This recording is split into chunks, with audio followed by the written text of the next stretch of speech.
Best Picture winner Bong Joon-Ho returns to deliver us Mickey 17. This is a movie about a down-on-his-luck guy whose job sucks so bad, not even the sweet release of death is waiting for him. He just gets reprinted. Except, the movie's not really about that. It's about a racist politician played by Mark Ruffalo who's lost his past 2 elections, is obsessed with image and attention, has a half-dead New York accent, and has fanatical supporters who wear red hats with slogans on them. I fucking wonder where that could be from. So enjoy this film that's finally out a year after it was originally scheduled. But that's okay. Delays happen. It's not like an election happened that completely flips this movie's message on its head. All right. We're back talking about just a single movie this week. The Oscars are over. I don't have to talk and remember 20 films at a time. Hallelujah. But yeah, so we're back talking about Mickey 17. And again, I think we all knew that we were going to be talking about this one. We don't sleep on Bong Joon-Ho in this house.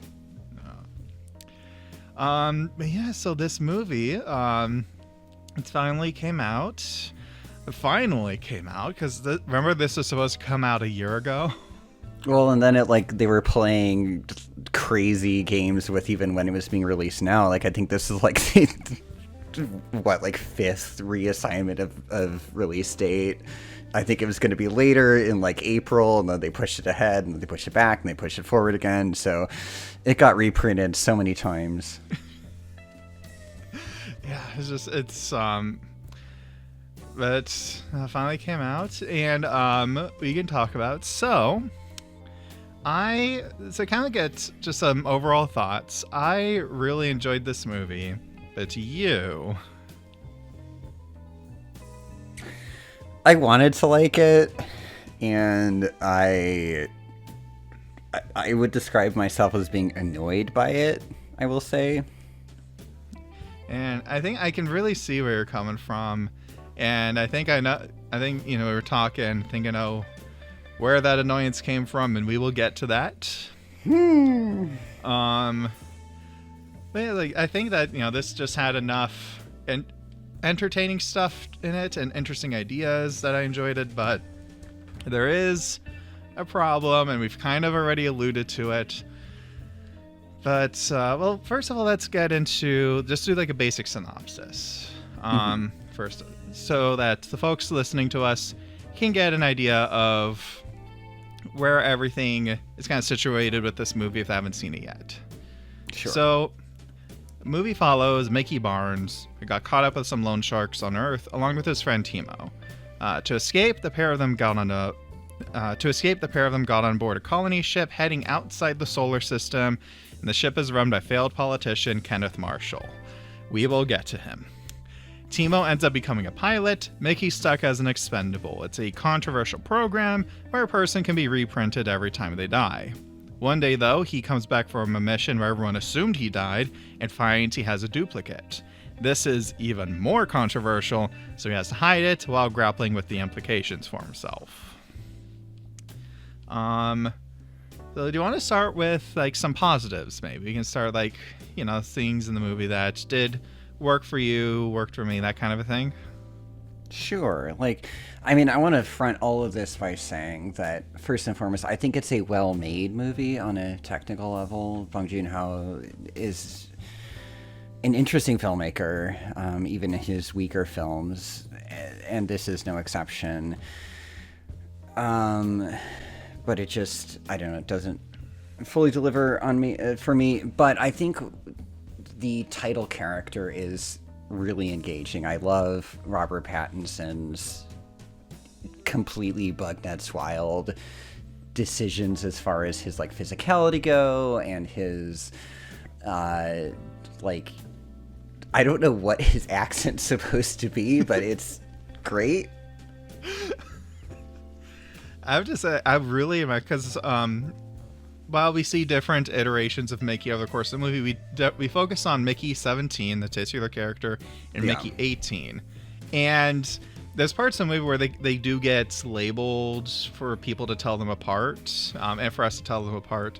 But even without that, just the way that he was acting, you could tell which was which, and those little subtle ticks that you put into each character, very impressive. Robert Pattinson's a good actor. Hot take of the year so far. I mean, he's been really committed to his post Sparkly Vampire run, and this is no exception.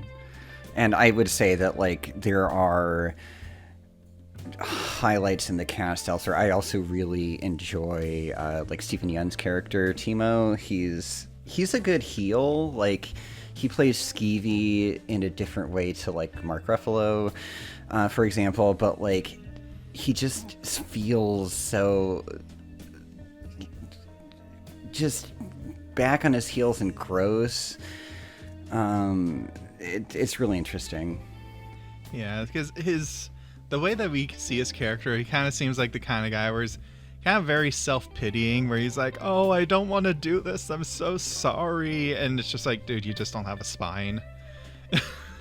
Yeah. There's a part in the movie that specifically calls him out, and it's like, I felt so good.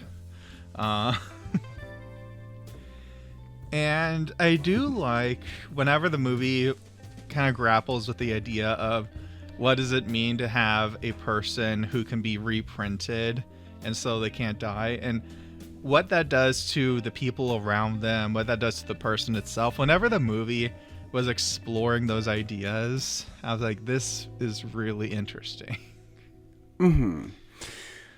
I think this kind of digs into this. I would argue that this film is very much kind of Bong Joon-Ho presenting like his CV or something. It feels so emblematic of the DNA of everything else that has come before in terms of his cinema. If you look at Parasite, is obviously his most well recognized film, but you can see elements of that which, you know, kind of speak to the desperation of the initial situation that Mikey and Timo are facing, the economic anxiety and the social stratification that is, you know, the bedrock of this movie. But also you get, you know, strains of, I would say, The Host, of Okja, of other films,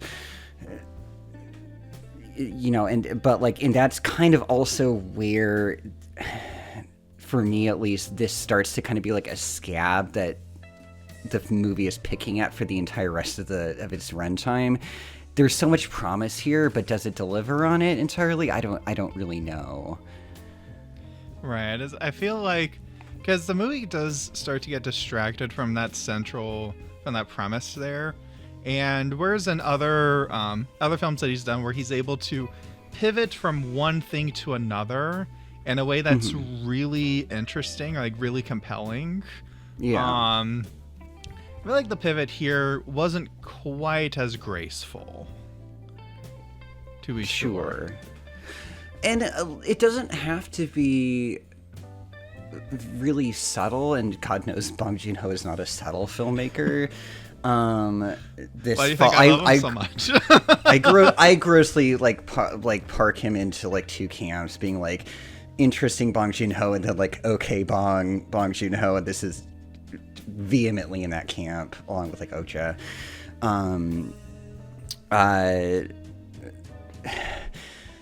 It doesn't have to be like nuanced necessarily, but like you have these interesting things. Like you have the idea that is a not subtle idea that Mickey is a literal garbage person. He is made from refuse of society, and he is forced back into that like cultural milieu without end, right?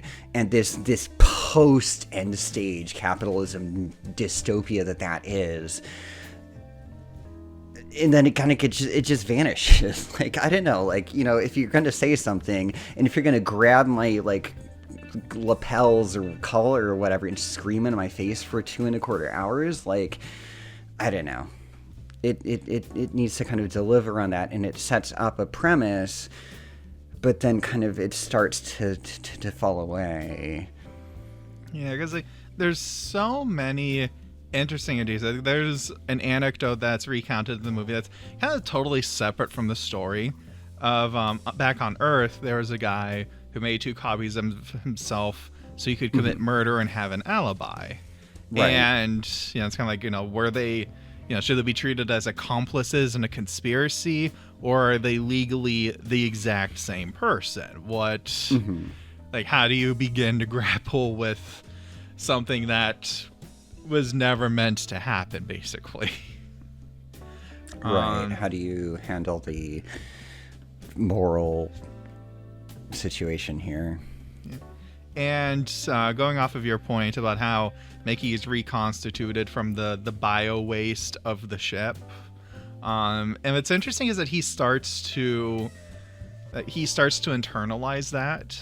Like, the mission that he ends up surviving is everyone left him for dead when, like, the alien creatures grabbed him, but the alien creatures end up saving his life. They just push him back into the cold, like, all right, go on your way.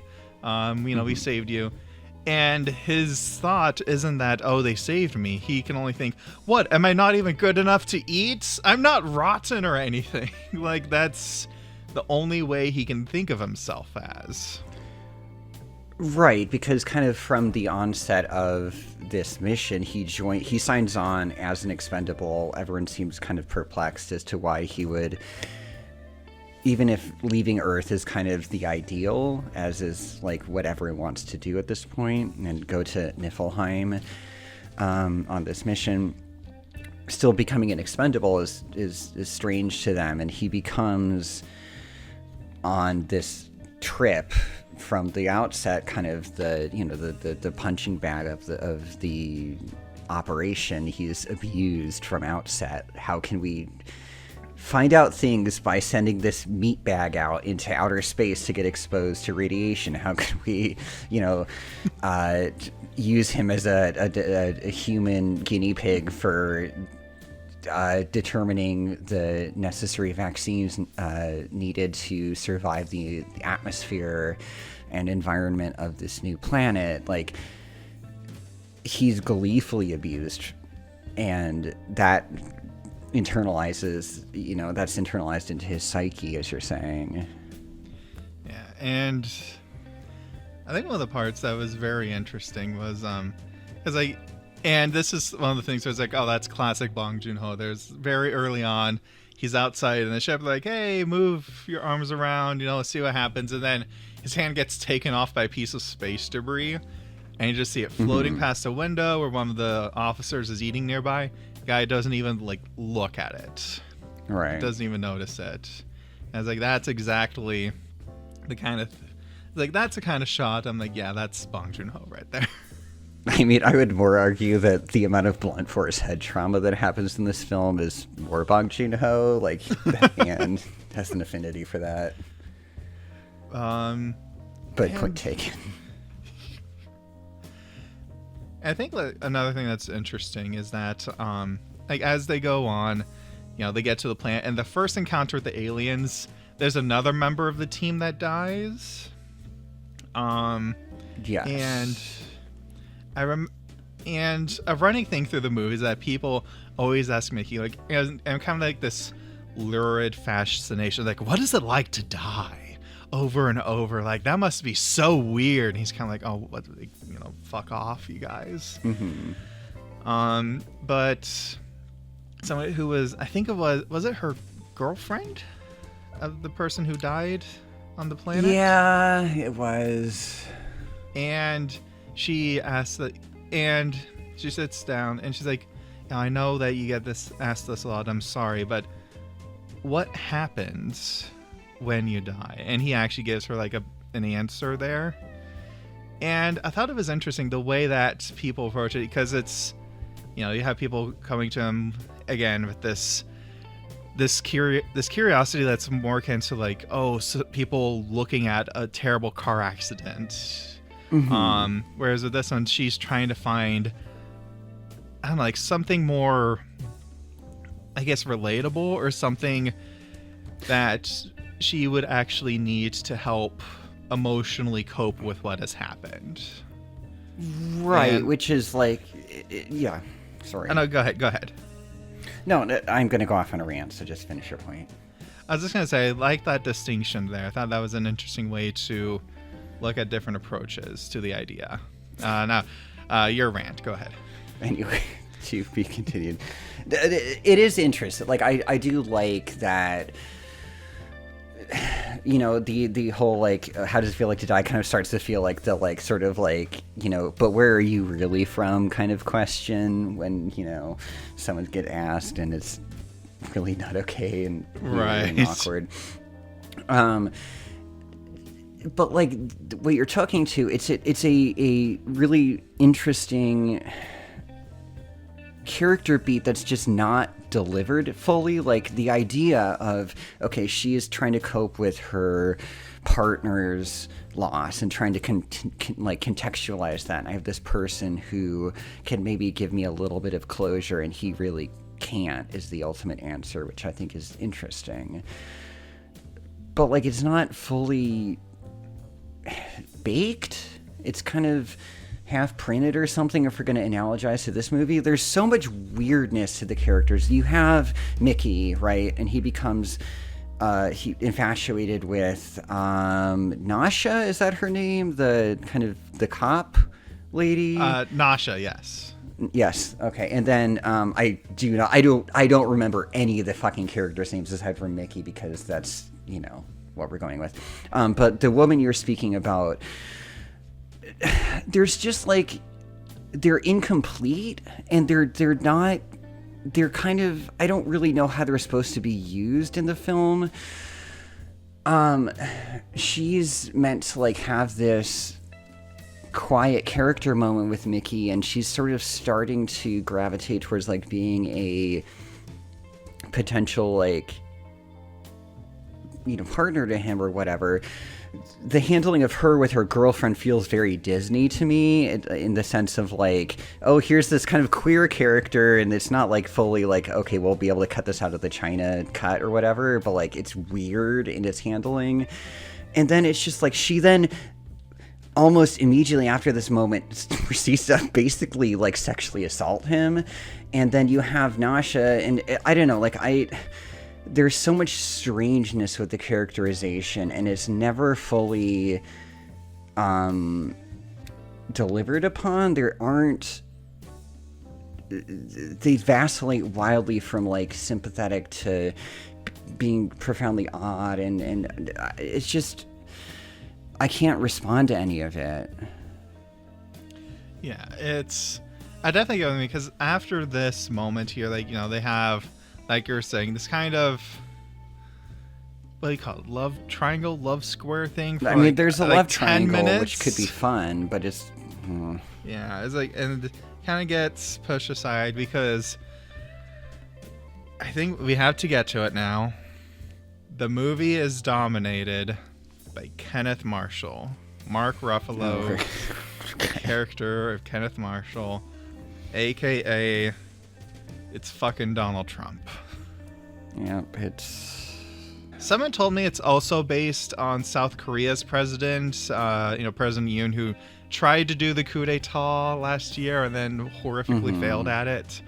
But we already kind of laid out the parallels at the beginning of the recording here.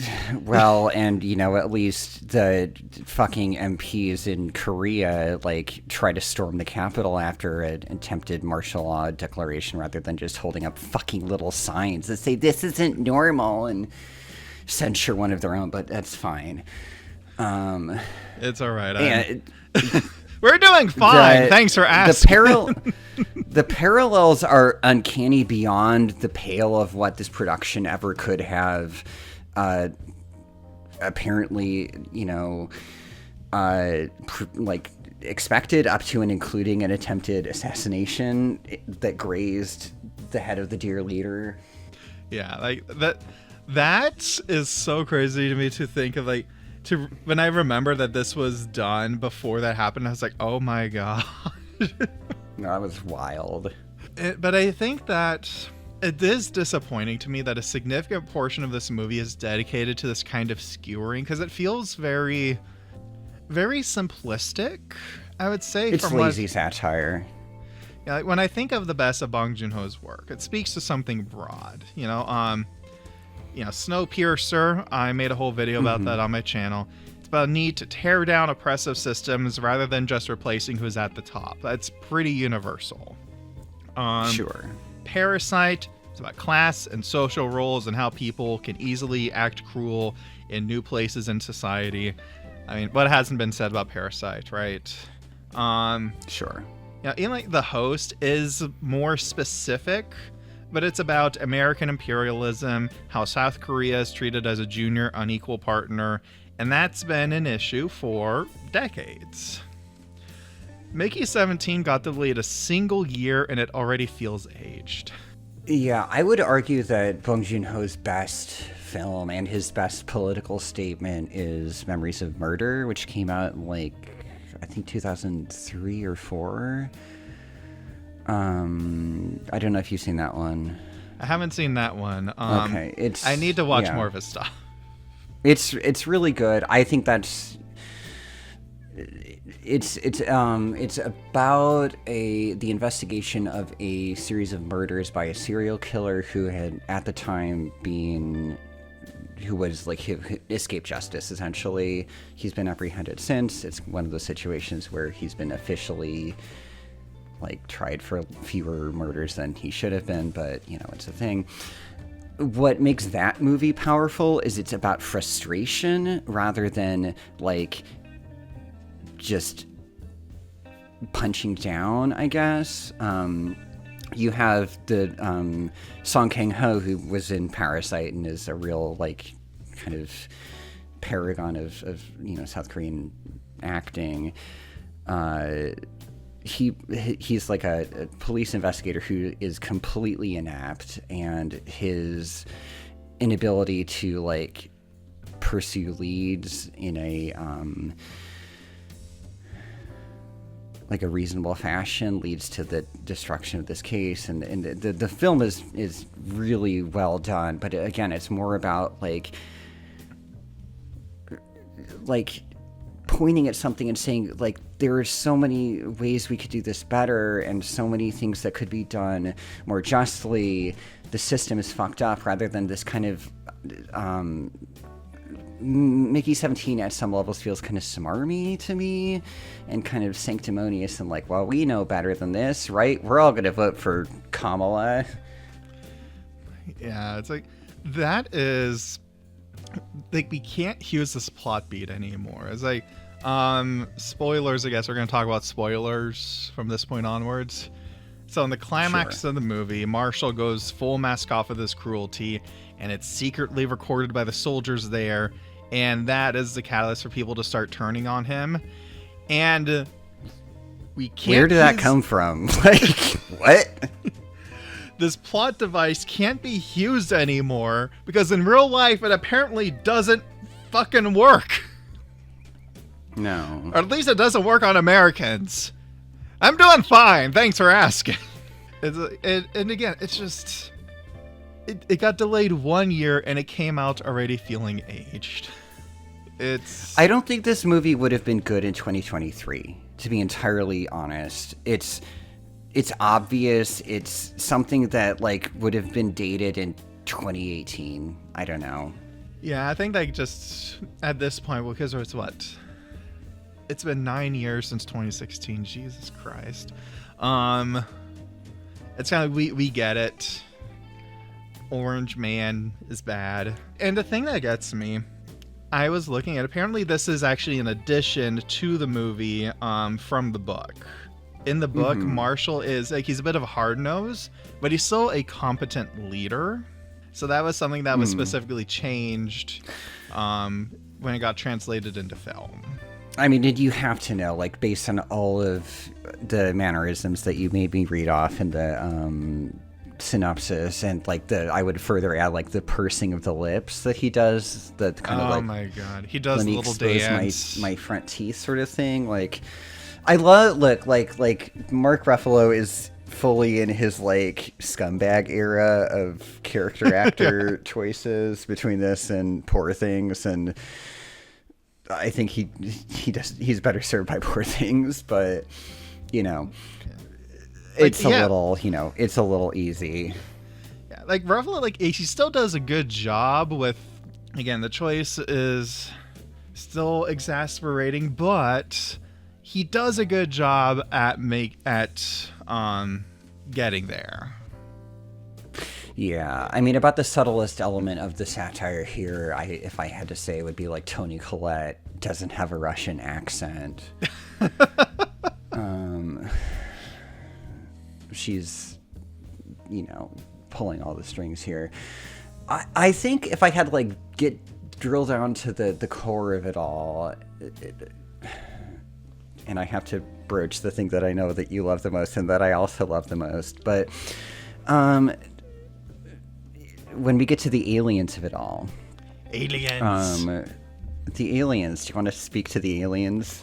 I love the aliens so much. They're so cute. I love them. It's just, they found somehow the perfect, after they tease it early and you're like, oh, this is going to be grody. They found the perfect Venn diagram middle between kind of grotesque and weird and definitely otherworldly, but also just kind of tardigrade meets pillbug, but also very cute. There's I want to hug one. There's I want them to turn them into marketable plushies so I can get one.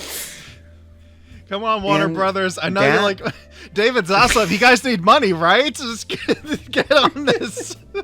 They're hemorrhaging funds.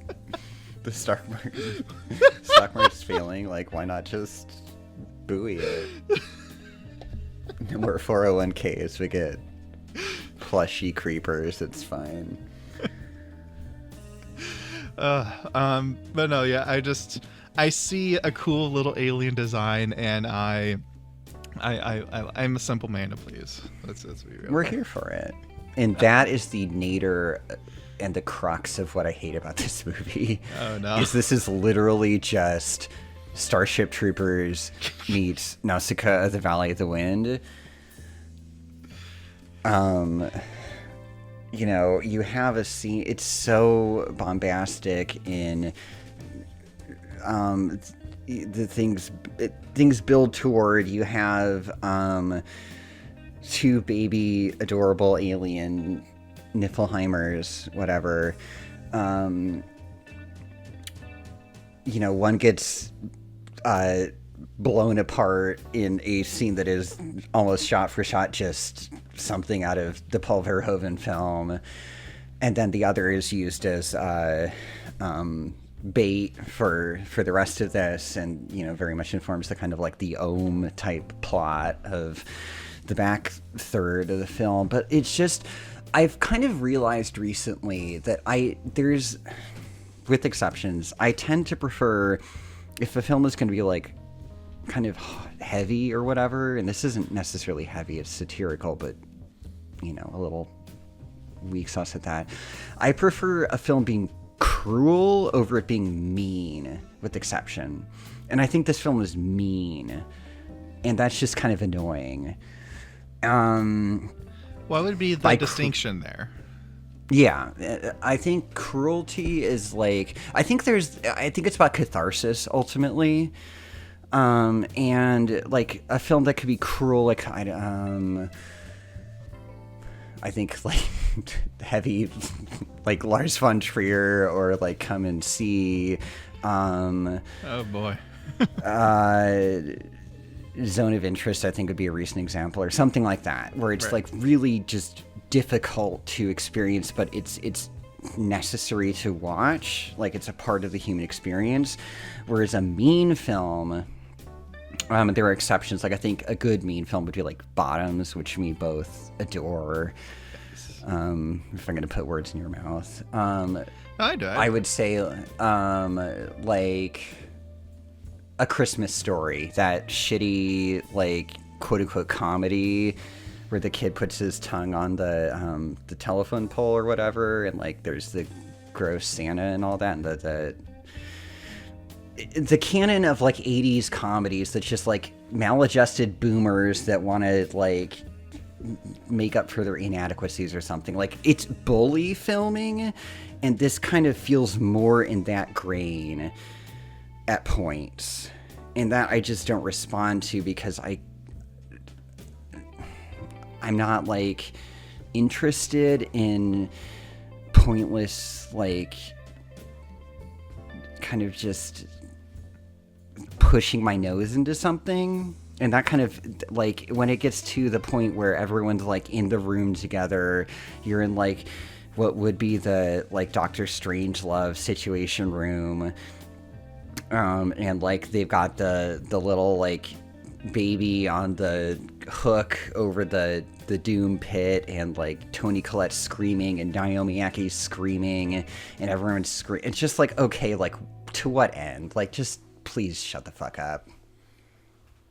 I think I see where you're getting at, where it's like, because there's that difference between something that's like truly monstrous and something where it's just like, okay, you're just watching people get pushed around for the sake of, like, oh, look how miserable they are. Yeah, that's kind of how I at least reacted to that. I'm sure like, there are other ways to read that, but that was how I took it. And I don't know. I am not interested in that right now. Yeah, no, I know what you mean. It's like, I think I understand. I'm not sure if I'm 100% understand, but I think I see your point with what you're saying there. Yeah, I think for me, one of the things that with the ending there, it does feel like there's an awful lot of moving parts. Because, I was trying to synopsize this movie for the sake of our viewers.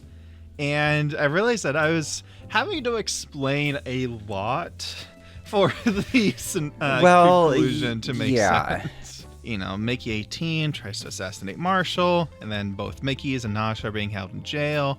And meanwhile, Marshall decides he's going to kill the creepers because they're weird, but his wife wants to turn the tails into a sauce for her cooking, so they send the Mickeys out to collect creeper tails, but the Mickeys use the opportunity to warn the Creeper Queen, and it's like there's a lot of stuff that's going on. Sauce is the foundation of society, after all. Yeah. I would say like the dinner scene with Marshall was like a good set piece there, I thought. That was wild. Yeah, I was like, again, it's like there's bits of this movie where I'm like I'm having a good time. I can see like the ideas that are building up, but I think they just don't get a chance to coalesce together to become more than some of their parts by the end. Well, and again, don't let my theatrical hatred of this film disrupt your enjoyment of it by that sense either. So. Oh, but I'm glad that I like being able to talk about, like, measuring your thoughts here against, my thoughts, and being able to, like, well, how could it have been stronger? I think that makes for something more interesting than us just going, oh yeah, it was great, 11 out of 10 for 50 minutes. True. The dinner is absolutely wild, and that's one of the production design here is kind of interesting, this like industrial like spaceland or whatever, but like the entire time that Mickey is chowing down on that weird steak, I'm like, there's not, like, is that just super raw? Because it looks like gelatin, and then it turns out that he's been like, the steak has been like injected with some kind of like, hormone to accomplish some whatever, I don't remember what the purpose was. The scientist who devised that probably doesn't either. He's just trying to torture Mickey more, but it kind of is like a weird payoff for like this weird like gelatinous fucking glob that Robert Pattinson is just going ham on. Is just, oh, okay, it's like weird meat that we can't eat. Now that you say that, I do think that with that there was something that I was feeling watching this movie, especially with like how Mickey is just kind of used as this punching bag all this time. Because and to kind of harken back to a few years ago, back when COVID was happening, and like I was one of the essential workers that was going at that time. I was working in food service, and I was trying to make sure that folks are getting fed and everything. And I remember there was like, you know, all the stuff going like, oh, we don't want to wear these basic safety things to protect people who have to go out there to work. And I think it does speak to the way that so many people in the world are seen as expendable, because it's like, oh, you just don't matter, you know, it's whatever. Right, it's not until my Gam Gam is in a ventilator that suddenly it matters. But yeah, it's like there's themes that I think that are interesting that just kind of get subsumed in the very loud, very obvious caricature that's put on display. And also I feel like that at the ending I was kind of like, okay, I think we can start wrapping this up a little bit. Yeah. It did feel like it went on a few minutes too long, maybe. I think that the epilogue was odd if we're at that point at this juncture. Yeah, because it's like, so Mickey 18 sacrifices himself, kill Marshall, and then just like through narrative, like, and then all the bad guys got locked up, and the Nasha takes over, and things are good now. You always win when you are good. It was an oddly optimistic, like, conclusion to a largely misanthropic movie, which, I don't know, maybe at the end of the day I just was fine with, because I'm like, okay, well, at least I was kind of slightly girding my loins for, like, just a feel-bad ending of some sort, you know, all the creepers get killed and blah, blah, blah, blah, blah, or whatever. But, like, the way that this conclusion was delivered was completely strange and detached in a movie that already really heavily leaned into narration as a proxy for development of characters in any sense. I remember seeing that there was there were reshoots on the movie. I don't know if it was just like your normal kind of reshoots, because that could just be a normal part of the process, or if there was any kind of like changes to it, because it did feel, like you said, strangely optimistic, not just for how the direction of the story was going, but also Bong Joon-Ho's movies tend to have that more like bittersweet, more sweet kind bitter of feel to them. Yeah. The end of Snowpiercer is incredible in that sense. Like, you get this sort of destruction of humanity, and yet there's some kind of kernel of hope in the appearance of the polar bears outside of the destroyed hulk of the train. You get the sense in some abstract notion that the world is not entirely a cold, dead place, and here we have the entire antithesis to that in we have to be fed by the fistful an entire next chapter of humanity, and it's all okay. Get it? Fine. Bye. It's very odd in looking at it compared to what he's done before, but I don't know, like, again, it's, you know, overall I wouldn't say that I had like a bad time with this movie. I still found it very entertaining, but I do wish that it had been I do wish that it had gone a little further, the kind of thing that I know that Bong Joon-Ho is capable of doing. It's kind of interesting, like, how, again, like I said before, this movie is so, like, referential in he's one of those filmmakers who is very interested in a strict set of ideas and of means of communicating them. Like he moves around genre a lot. Of course, you have like the kaiju film of The Host, you have the family drama of Parasite, and you have the police procedural of Memories of Murder, and all of this. But like he's still very like in a specific lane, which is fine. Like there's a lot of movie makers that do that. But it's kind of interesting that his thesis statement movie that kind of takes all this and like gloms it together is somehow less than the sum of all the parts that have come before for me. Yeah, and like I see that too, because like even though I do like this overall, I do think that it is, like you said, less than the sum of its parts.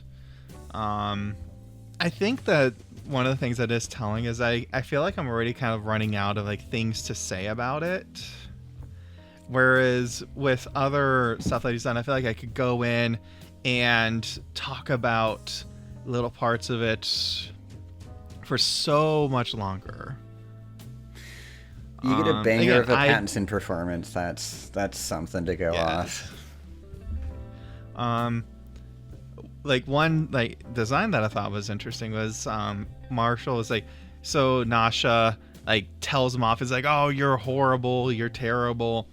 And he does things, so he hooks the baby creeper on like a chain, and then he forces Nasha basically hold the chain with her teeth, which both silences her, and it's the only thing keeping the baby from going in the Temple of Doom pit.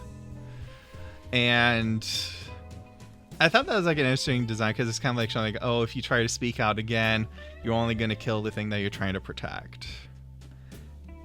And it's like, it's those little ideas there where it's like, I want those to add up to something more cohesive, and it just didn't quite do that for me.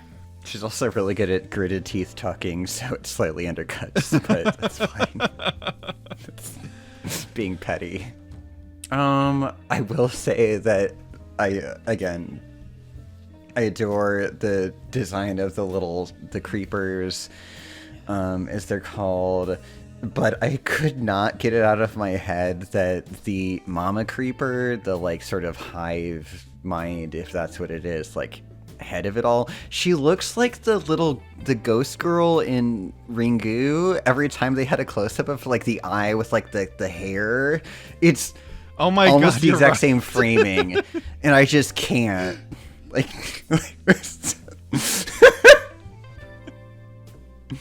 Mark Ruffalo just picks up a phone and he just hears 7 days. 7 days. That would have been wild. That would have been incredible. Yeah, but like, yeah, like, God, if I can say, Steven Yeun again is really great in this movie. I think he's an incredible actor. He's made some great like casting like decisions here. I would even more so than watching this movie recommend Burning by Lee Chang-dong. It's from I think 2018 or 17. It's probably his best performance. He plays this really subtly creepy kind of interloper in this relationship, and it's, I don't know, I don't want to say too much about that film because it's really hard to describe without starting to give things away. But yeah, if you want more Steven Yeun, watch Burning. All right, there we go. Watch Burning, everybody. Yeah, anything else you want to bring up at the movie? That's it for me. All right, I think that's about it for me as well. But yeah, well, I think we'll wrap up our discussion here. Thank you, everybody, so much for joining us tonight. If you want to see more of us, you can follow me, Daniel Goldhorn, on YouTube. And I'm Reynard /cinema on Tumblr. And we'll see you all next time. You take care. Bye.